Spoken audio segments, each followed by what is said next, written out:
What's up, everybody? My name's Chance, and today we're going to be playing a Sorin Citadel deck. Don't want to proc it, so then we'll go all attack. Boom, boom. And we have the Ajani plus Oath of Kai next turn to really slam home our victory. So, I like them apples. So again, the Sorin Ajani's combo, excellent. The Sorin Resplendent combo, excellent. It's just so good, so fun. And as usual with the names of my decks, the combo is in the name. So we're gonna be trying to get down Bolas Citadel as well as Sorin, Vengeful, Bloodlord for some awesome combos. So I've been thinking, ever since I've seen Bolas Citadel, how it could work. And obviously people went immediately for the Explore package, and it works great, which is fantastic. But I think the question that everybody's really been asking is, can it work in Orzhov? So that's what I'm trying out today. Can we make an Orzhov deck that supports Bolas Citadel, isn't too clunky or slow, and can actually, benefit from the things that it brings to the table? So that's what we're going to be trying to do here. So we're going to hop right into the deck tech, order the deck breakdown, and then into the games. But before that, I want to go ahead and say, if you enjoyed the video, be sure to leave a like down below. It does help me, helps the channel, helps the video, all that yada yada. If you're new here, consider subscribing. It is free. It does support, again, channel, me, yada yada. And then if y'all have any suggestions for this deck, future decks, or past decks, just leave it down in the comment section below. I enjoy hearing what everyone has to say about, what card I should be playing, or new deck ideas completely. So yeah, if y'all have anything, leave it down there.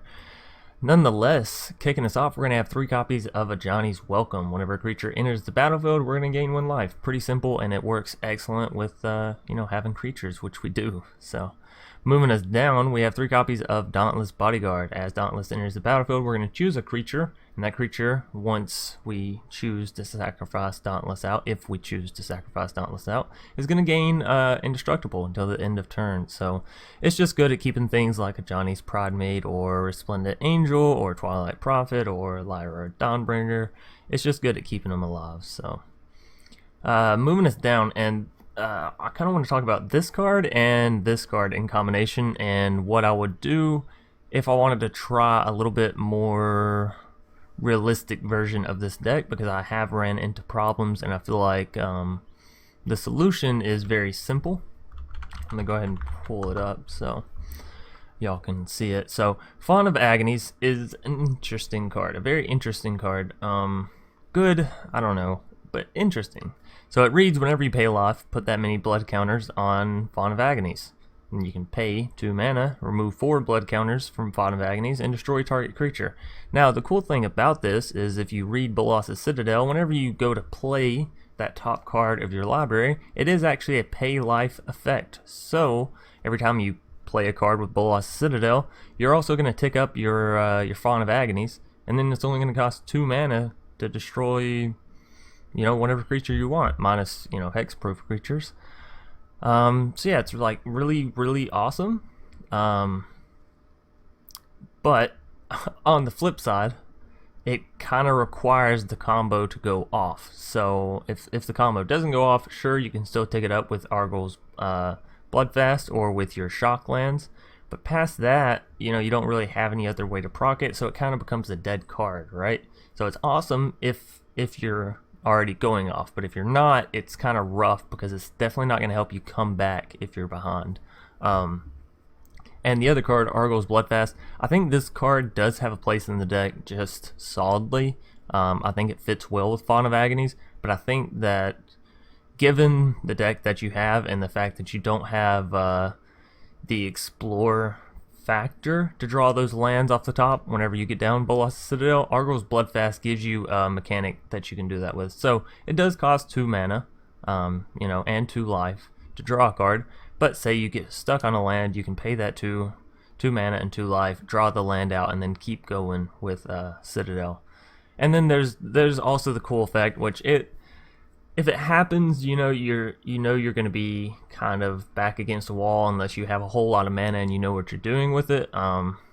or you know, you have it set up and planned, just be careful because okay, let me just explain the card and then I'll explain it. At the beginning of your upkeep, if you have 5 or less life, you can transform it, so it's very risky to try to transform it, but if you can then sacrifice a creature and you gain life equal to its toughness. So you know, you need a creature with decent toughness if you're gonna make that play, or you need some way to gain back life.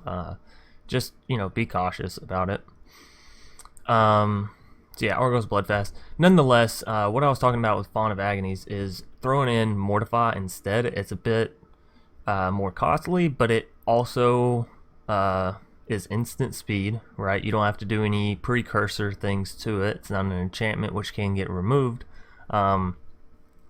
And it can target enchantments. So, you know, things like Ixalan's Bindings or Conclave Tribunals, it can actually get rid of those. So it's really good. And if you want to go for a more serious route, like I said, playing Mortify, and it's cheaper actually. It's not a rare like Font. So there y'all go.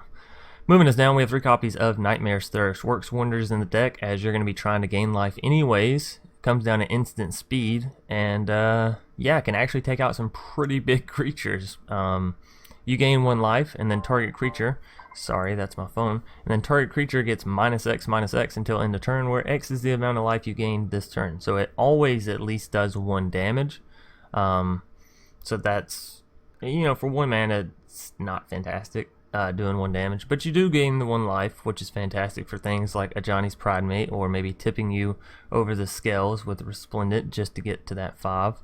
But yeah, once it gets bigger and it's easier to gain life with this deck than what you really think, thanks to, you know, Ajani's Welcome and Oath of Kaya, and you know, if you can proc your Resplendent Angel, that's fantastic. Revival Revenge, Gideon, Sorin, you have a whole lot of life gain mechanics in this deck, so getting it up to more damage is actually quite easy.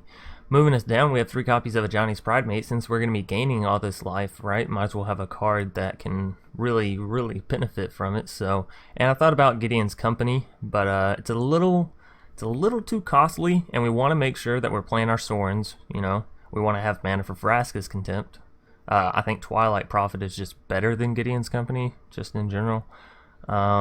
So yeah, I didn't really want to sacrifice any of that space there, but I wanted to keep our deck kind of cheap as well in its cost, because we're playing Bolas Citadel, and you don't want to be drawing cards that cost 6 and 7 and 8 life, you know, every time you play them. Although 8 is, you know, that's a bit costly. So yeah, Ajani's Pridemate, pretty good. Arguel's Bloodfast, we've already talked about it. Cruel Celebrant, whenever Cruel Celebrant or another creature or planeswalker you control dies, each opponent loses 1 life and you gain 1 life. So, excellent at fueling the Pridemate, if you have other creatures that are dying, or if they're going after your planeswalkers, you know, and even just in blocking with itself, it's pretty fantastic. So, yeah, 3 copies. I don't see why not. I'm sure there could be a case made for a better creature somewhere, but I've really been enjoying Cruel Celebrant, so we're gonna stick it out with her. 1 copy of Revival Revenge. If you do have more copies, 2 is probably fine, to be completely honest. Revival, return target creature card with converted mana cost 3 or less from your graveyard to the battlefield. So that gets everything back, including Resplendent and above, right? So Resplendent and Ajani's and Cruel and Dauntless. So yeah, getting back the Resplendents is really the... And Ajani's can be okay, but getting back the Resplendents is really the, like, feel-good moment, right? And then Revenge for 6 mana, double our life total, and then our target opponent loses half their life, rounded up. So they're at 20, they lose 10, you know? They're at 17, they lose 9. It's awesome. Then we have 2 copies of Gideon Blackblade. As long as it's our turn, Gideon Blackblade is a 4/4 human soldier with indestructible, and he's still a planeswalker, so we can still use his abilities. And then we also prevent all damage that would be dealt to Gideon Blackblade during our turn. And then for +1, up to 1 other target creature can gain Vigilance, Lifelink, or Indestructible. So what's really key here is Resplendent Angel. You know, you gain 5 or more life on your turn. You can create a 4/4 White Angel creature token with flying and vigilance, which is fantastic. Gideon Blackblade can really help you get to that point, right? Because you can select any creature, and if you have a Pridemate, well, it's only 2 ticks away or I'm sorry, 3 ticks away. Can't count this morning. 3 ticks away from 5, which then it's just generating angels from your Resplendent. So there's a whole lot of like mini combos in this deck, and if I talk about all of them, it's going to take forever. So I'm going to try to speed through this. -6, and you can exile target non-land permanent, so it's some excellent removal. Resplendent, we've all seen it. We know what she does. She's been around for a while. Excellent card. We have 3 copies. Oath of Kaya, whenever it enters the battlefield, we can deal 3 damage to any target, including our opponent's faces. And then we gain 3 life. Furthermore, whenever an opponent attacks a Planeswalker we control with 1 or more creatures, Oath of Kaya is going to deal 2 damage to the player, and we're going to gain 2 life. So it's fantastic at keeping our Sorins alive, as well as our Gideons. So moving us down, we have 1 copy of Twilight Prophet. I've said this before, I'll say it again. This card is fantastic. If you have more than 1 copy, I'd definitely throw in at least 2. Nonetheless, 4 mana for a 2/4 flying, and whenever we're ascended at the beginning of our upkeep, if we have city. Oh yeah, okay, that's ascended. Excuse me. Reveal the top card of our library, put it into our hand, and then each opponent loses X life, and we gain X life, where X is the converted mana cost of the card. So, you know, if we pull out a Bolas Citadel with Twilight's Prophet, that's 6 damage to them. That's 6 health to us. Fantastic. We draw out a Sorin, it's 4 damage to them, 4 health to us, and we're going to play the Sorin, right? So it's really, really awesome card. And getting Ascended is kind of easy, right? You have a whole bunch of enchantments, you have a whole bunch of creatures, so diversifying your permanents is very easy, and makes it a bit easier to get Ascended than just having all of 1. Moving us down, we have 2 copies of Vraska's Contempt for some easy removal on a creature or Planeswalker at instant speed. Then we have Sorin, one of the key cards of the deck. As long as it's our turn, creatures and Planeswalkers we control have lifelink. So this is going to help Gideon, right? It's going to give Gideon lifelink, which is this and Sarkhan the Masterless are pretty much the only places that I've seen Sorin's effect on Planeswalkers really have an effect.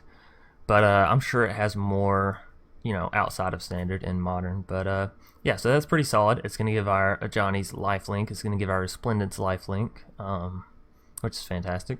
For +2, we can deal 1 damage to either a target player or a Planeswalker. So it's also going to buff Ajani in itself. Not only is Ajani going to buff himself, but Sorin is going to buff Ajani as well. Then we have a -X effect, which is I gotta say really, really strong, right? Especially since Sorin has a +2 for his plus effect.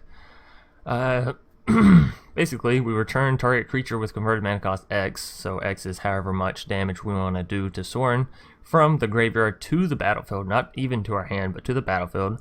And it's a vampire in addition to its other creature types. So we're not really playing around with the vampire aspect of that, but you know, paying 5 to get a Lyra back, that's fantastic. Paying 3 to get a Resplendent, easy, you know. 2 for an Ajani.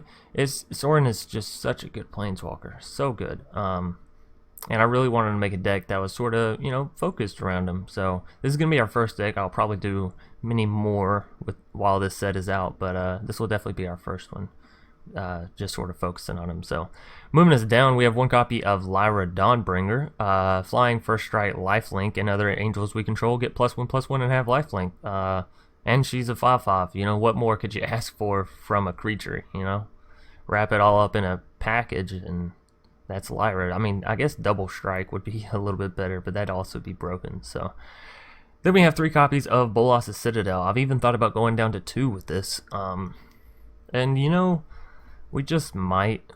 It's just, if you draw into 2 copies of Bolas Citadel, it's always a feels bad man kind of thing, right? Because you don't ever want that. So maybe we'll throw in 1 copy of Mortify just to sate the fans, right? But nonetheless, Bolas Citadel, you know, play 2, play 3. It's really your decision. Playing 1, I mean, it's more of like a fringe hit, but I could definitely see it being good as a top end card and an in-game like result. Because the cool thing with Bolas Citadel in this deck, sacrifice 10 non-land permanents, each opponent loses 10 life. That's fantastic, right? But usually your opponent's not perfectly at 10 or beneath 10, and if they are, you know, fantastic, just do it. But say they're at 15 or 16 or whatever, if you have a Cruel Celebrant in hand, or you can get to one, you know, play it and then tap and sacrifice everything for Bolas Citadel. You know, you can sacrifice your Planeswalkers, which also is an effect for Cruel Celebrant, so you're going to get the 10, and then you're going to get, you know, 1 from the Celebrant, you know, 2 from however many, 3, 4. So use Celebrant and Citadel to work in combination, and don't forget about the combination. And then last but not least, we have Sanguine Sacrament, which is just a good way to gain life, right? You pay 2 plus X, and then you gain twice X life. So yeah, fantastic. Works well with pretty much everything we have going on here. And then furthermore, once you play it, you don't even lose the card. You put it back into your library. Put it on the bottom, granted, but you put it back into your library, and then the next time you go to shuffle for whatever reason, actually I don't know if this deck has any shuffle effects, but you know what I'm saying. You don't have to lose it. You will get to play it again. So theoretically, you can, you know, never get decked as long as you have this. You'll never be milled. You just make sure you play it. Once you draw it as your last card, it'll go back to the bottom of your library, which will be the only card in your library, and then you'll continuously draw it every single turn. So kind of a nice little effect there. And then my lands actually aren't that bad for this this game. So yeah, that's going to do it for the deck or the deck breakdown, and now we're going to hop right into some matches. Alrighty, so here we are in a game 1 up against Nolar. Rocking the, that's not Vivian. Why do I keep wanting to call her Vivian? The Liliana avatar. Sure. This is a bit slow, but we'll see what we can do with it. Hope they don't play mono red. But it could be strong. We have the Gideon Sorin combo, so.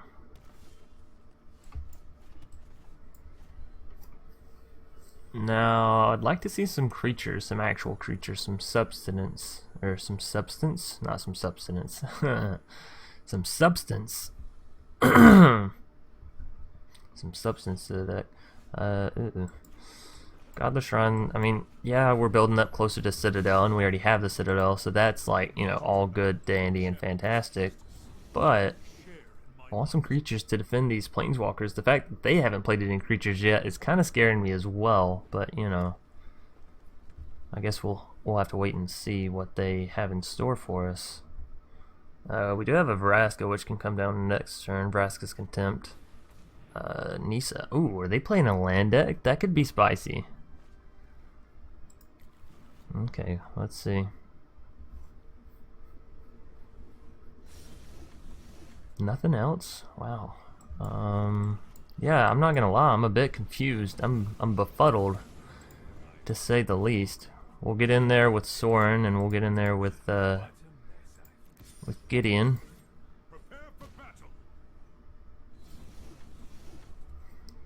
And well, we're 1 mana away from having Citadel down, which is fantastic, of course. Vraska's Contempt, not really useful right now. Well, there we go. There's some use to it, right? I think I'm perfectly fine paying the 2 life here, using the Vraskas on the Shala, but I want to wait and see if they actually take the damage from Gideon. If they do, then I can just use a Nightmare's Thirst, right? Ooh, in which case I should have not played the Ajanis. Oh well, you live and you learn. Oh yeah, we can't do that. We can deal 1 damage to the Gideon, but I kind of don't want to. Well, it wouldn't deal any damage though, right? Whatever. Tell you what. Let's get into this attack phase, and we can always use Sorin afterwards. Let's get rid of that mute. Okay, so they didn't block it. Well, we'll just go ahead and throw down Nightmare's Thirst then. It's still efficient.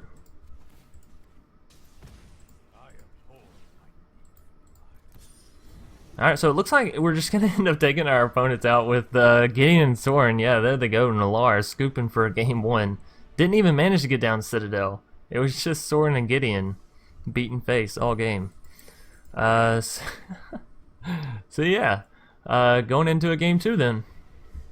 Chak, or C-Hack. I think it's Chak. I'm fairly sure.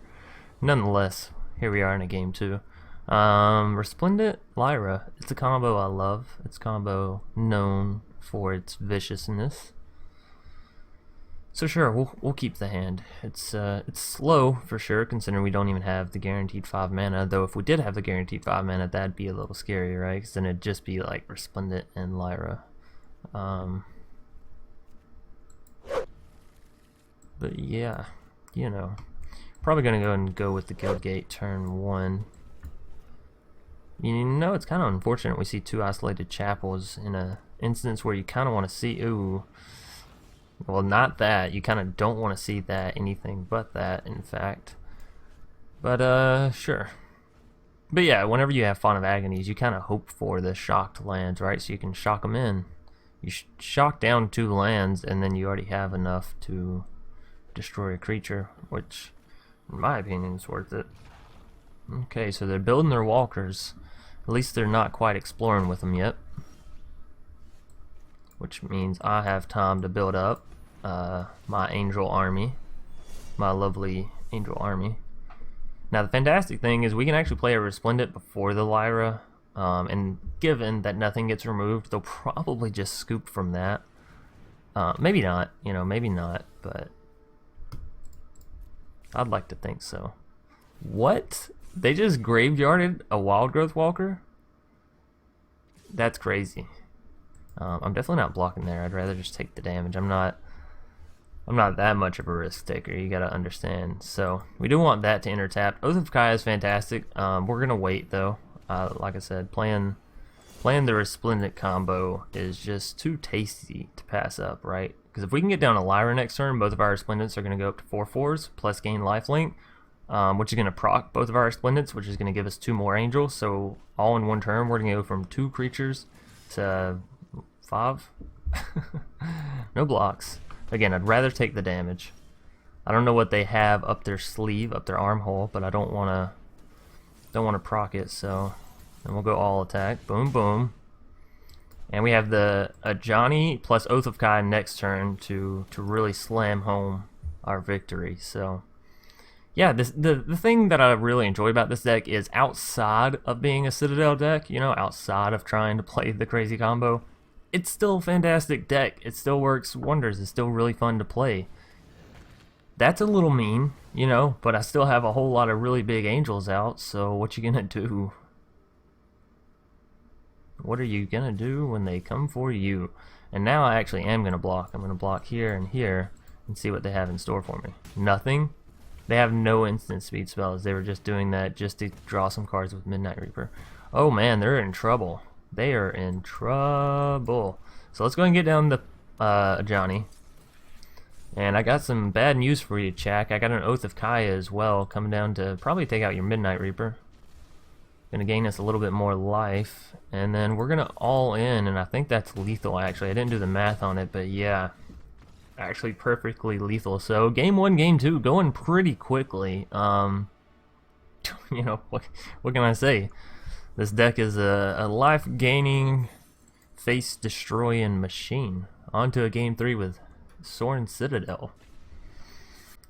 Alrighty, here we are in a game 3 up against Siku. I think that's how that's said, Siku.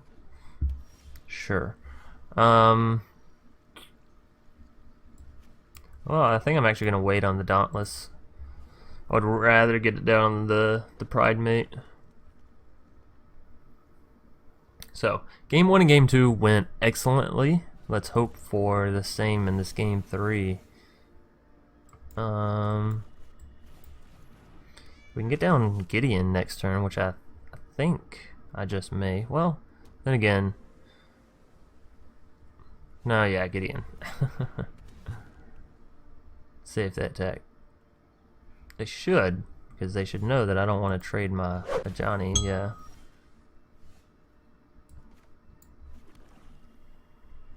Oh, I can't play Gideon because I'm retarded. Haha. So yeah, that happened. Oh, I'm a dunce. Just ignore it.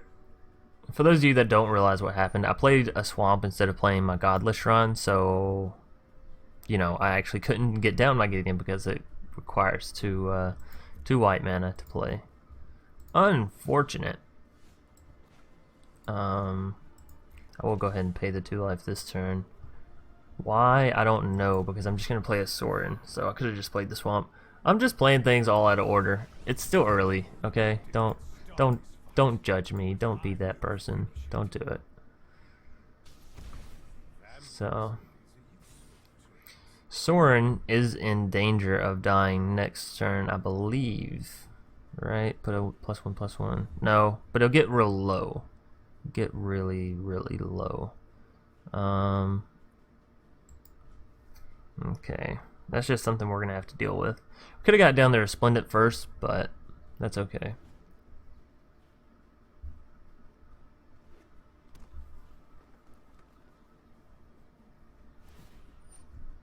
Yeah, so they pay this. And what? The Kanban Guildmage or the Biomancer? I mean, it doesn't really matter how they do that, to be completely honest. Biomancer's familiar. Okay, so that's, yeah, 5 damage going at Sorin. They'll actually still be able to take it out next turn, interestingly enough. Whoa, maybe not actually, because we played the Resplendent. Ajani has life gain. We use Sorin plus Ajani. If we attack in... Oh, Pollen Retrograde. And then proliferate? That's not a bad idea. Yeah. I like it. I like what I'm seeing here. It's an interesting, interesting thing. Okay, so yeah. We play the Resplendent. We attack in with these 2. We deal the damages with Sorin. Actually, we can just attack in with the Ajani. And now we're going to also make an Angel, so... Yeah, take that. Take that, Siku. How do you like them apples? So again, the Sorin Ajani's combo, excellent. The Sorin Resplendent combo, excellent. It's just so good, so fun. Oh, we have Revenge mana next turn. Oh, that's lethal. Oh, if they don't have a solution here. Oh, no, because we can't gain life this turn. Okay. Well, it's not quite lethal, but it is still nice. Well, what do they do here? What do they do here? They pay the 2? Yes? I don't think they attack in though, right? They can't really. Oh, they're going to attack in with both. Okay, to make sure to get the Sorin out. Well, you know, that actually gives me lethal. So, I'm sorry, Sorin. I am gonna kill the Skyrider, I think. Oh no. Why even risk it, right? Just say goodbye to Sorin. So long. And now, Siku, I'm gonna wish you a good game because Sorin did as he was supposed to do. As most Sorins do. And now we're just gonna revenge. Right? Next. All attack. Win the game. Bye-bye, Siku. That's a game 3. And yeah, you know, what more could you ask for? Game 1, we showed off the Planeswalkers. Game 2, we just dominated with the rest of the cards. We didn't really get to get down Citadel, which is unfortunate, but I showcased the deck, and Citadel is basically just, hey, play your deck, but play it faster, right? Play it all in one turn. So yeah, thanks for watching. If y'all enjoyed, be sure to leave a like down below, and as always, I'll either see y'all later tonight or tomorrow. Peace.